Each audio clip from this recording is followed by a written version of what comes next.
देखिए, राम जन्मभूमि आंदोलन में चूँकि मेरा विद्यार्थी जीवन अयोध्या में ही बीता, नाम लेने में बड़ा समय लग जाएगा, लेकिन सारे प्रमुख नेताओं से मैं जुड़ा था। और आपको मालूम होगा कि आडवाणी जी की यात्रा जब हुई थी तो मैंने उनकी गाड़ी चलाने का काम किया था। और एक तरीके से गोंडा से अयोध्या तक मानो दीवार की तरह लोग खड़े थे और स्वागत हुआ था। 89 में मुलायम सिंह 89-90 में जब कार सेवकों पर गोली चली थी तो उसके 2 महीना पहले मुझे अरेस्ट कर लिया गया था। फिर जब ढांचा गिराया गया तो 40 लोग जो इसमें मुलजिम बने, उसमें से मैं एक था। और सबसे पहली गिरफ्तारी मेरी हुई थी। अब जैसे आपने विनय कटियार का भी सवाल उठाया है, विनय कटियार उस समय राम जन्मभूमि आंदोलन के हीरो की तरह थे। बजरंग दल के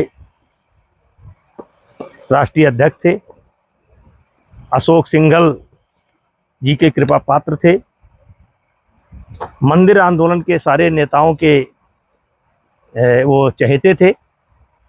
एक तो वो पिछड़ी जात से आते थे, इसलिए उनको विशेष महत्व दिया गया था। अब जैसे संतोष दुबे के बारे में आपने सवाल उठाया, वो बड़ा राम जन्मभूमि पर बड़ा प्रश्न करते हैं। कुछ प्रश्न उनका जायज़ भी है, लेकिन कुछ कभी कभी वो महक जाते हैं, कोई बात नहीं है। लेकिन इसमें जितने लोग राम जन्मभूमि आंदोलन से जुड़े थे, वो इस मुद्दे को अगर उठाते हैं तो इसको सरकार को गंभीरता से लेना चाहिए। जैसे कहते हैं कि बिना धुआं के कोई आग नहीं निकलती है, तो ये राम जन्मभूमि चंदा प्रकरण का जो धुआं निकल रहा है, इसमें कुछ ना कुछ तो सच्चाई है। अब सरकार इसको देख रही है, मुझे पूरी उम्मीद है क्योंकि ये ट्रस्ट तक सीमित नहीं रह गया है, इसकी उंगली उठ करके जा रही है केंद्र सरकार के ऊपर, इसकी उंगली उठ रही है अब प्रदेश सरकार के ऊपर। तो मुझे पूरी उम्मीद है कि केंद्र की सरकार यानी मोदी जी की सरकार और प्रदेश की सरकार यानी योगी जी की सरकार इस प्रकरण को गंभीरता से इन्होंने लिया है और बहुत जल्द इसका सच्चाई देश की जनता के सामने आ जाएगा। और इससे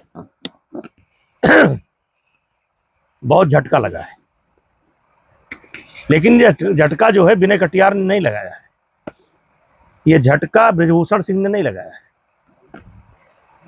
ये झटका ट्रस्ट से जुड़े लोगों ने ही लगाया है। जिस तरीके से दस्तावेज पेश किए जा रहे हैं, जिस तरीके से अयोध्या में बहुत कुछ हुआ, मैंने पहले दिन भी बोला था कि कहूँगा तो नुकसान में आ जाऊंगा।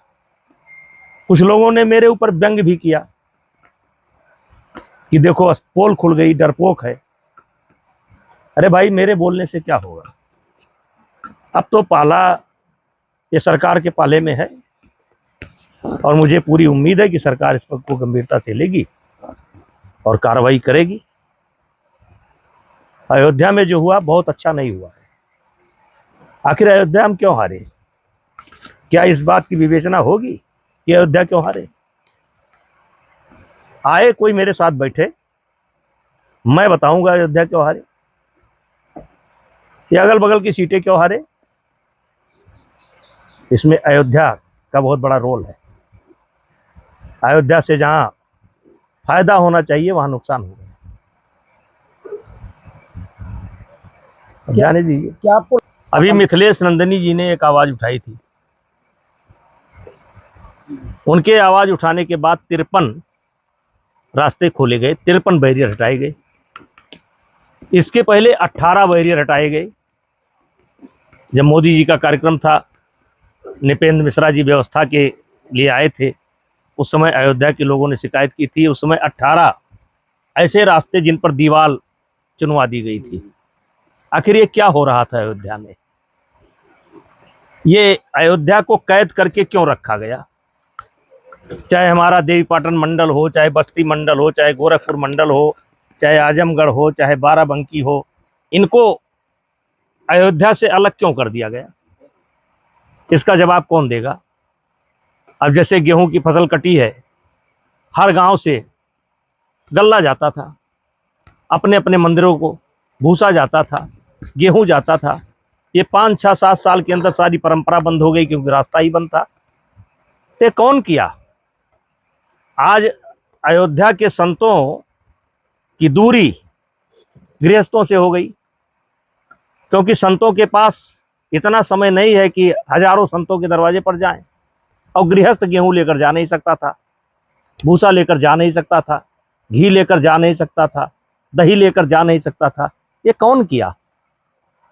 और इसका खामियाजा पार्टी ने भोगा। देखिए, आप सबको नहीं कह सकते कि सब लोग शामिल हैं।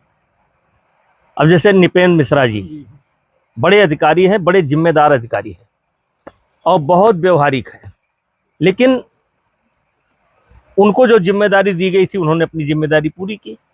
वो अपनी जिम्मेदारी पूरी कर रहे हैं। तो ऐसा नहीं है कि इसमें सब लोग इन्वॉल्व हैं। सब लोगों को गाली देना, सब लोगों की आलोचना करना, ये सही नहीं है। नृपेंद्र मिश्रा जी ने कहा कि ये हम निर्माण से जुड़े थे, ये अंदरूनी अब आ गया, उनका बयान आ गया।